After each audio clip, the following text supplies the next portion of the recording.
Regardons comment installer Google Analytics 4 en utilisant Google Tag Manager. Alors, je vous avertis, cette vidéo est une redite dans le sens où on avait déjà publié sur YouTube et dans le cadre de notre formation pour apprendre à utiliser Google Tag Manager, une première vidéo qui montrait comment installer Google Analytics 4 à l'aide de cet outil. Google a cependant modifié durant l'année 2023 le mode de fonctionnement pour faire ça. En fait, ce qui s'est passé, c'est que Google a modifié les deux sortes de balises qui existaient pour Google Analytics 4.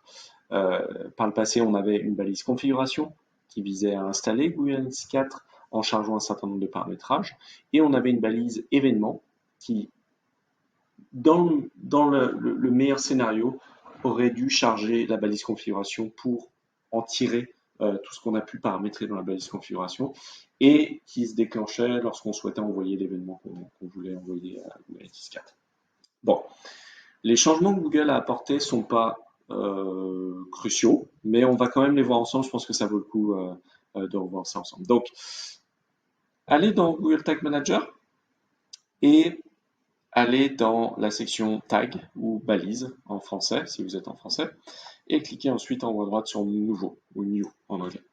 Bon, j'avais commencé à le faire juste avant, mais j'aime bien nommer mes balises Google Analytics 4 GA4 au début, et ensuite on va appeler ça balise Google par exemple. C'est à vous de voir, hein, mais, c'est une balise Google qu'on va utiliser, vous allez voir. Ensuite, vous pouvez l'associer à un dossier GA4 ou même GA5 si vous voulez passer à la vitesse supérieure en avance.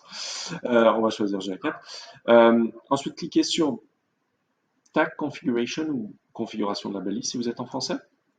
Et cliquez ensuite sur Google Analytics. En fait, c'est là où Google a fait des changements. C'est que à présent, il y a une section Google Analytics. Et si vous allez dessus, vous choisissez Google Tag. Voilà.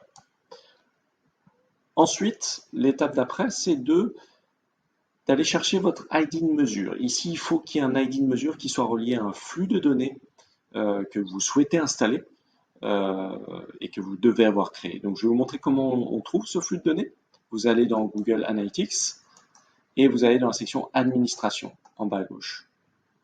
Ensuite, donc là j'y suis, hein, ça ressemble à ça, Administration.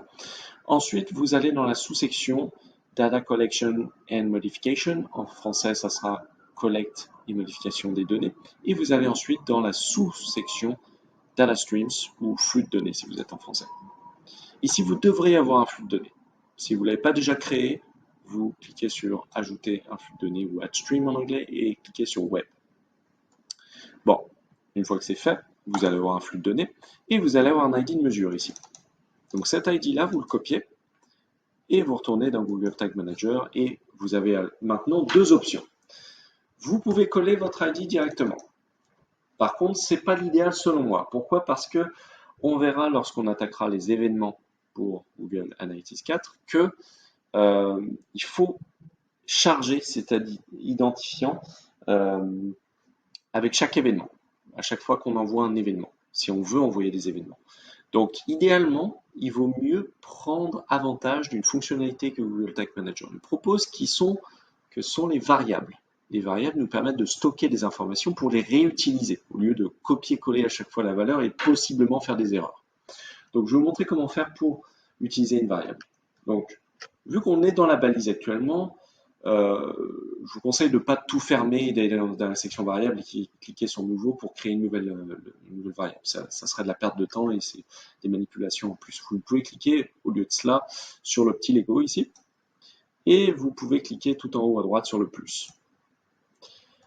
Généralement, moi j'appelle ça GA4 ID de mesure si je suis en français ou Measurement ID si je suis en anglais.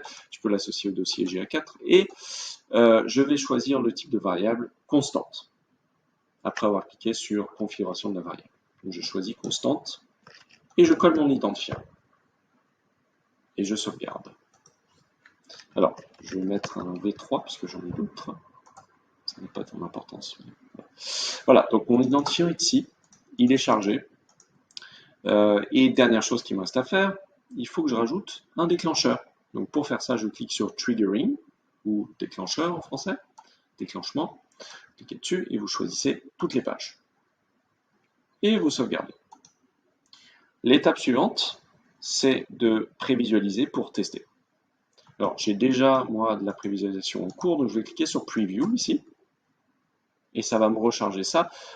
Vous n'avez pas une fenêtre déjà ouverte, Google va vous demander dans le Tag Assistant ici d'ajouter l'URL sur laquelle vous le testez. Donc vous mettez l'URL de votre site ou de la page sur laquelle vous le testez. Par contre, ça doit être l'URL complète, hein, comprenant HTTPS, etc. Donc c'est très important. Et ensuite, vous faites connecter et ça va ouvrir un nouvel onglet qui va être votre page. Et vous revenez dans cet onglet-là. Et là, vous devriez avoir votre balise. Ma balise, elle est ici. Elle est là. Donc j'ai bien une balise Google Analytics 4 qui est chargée ici.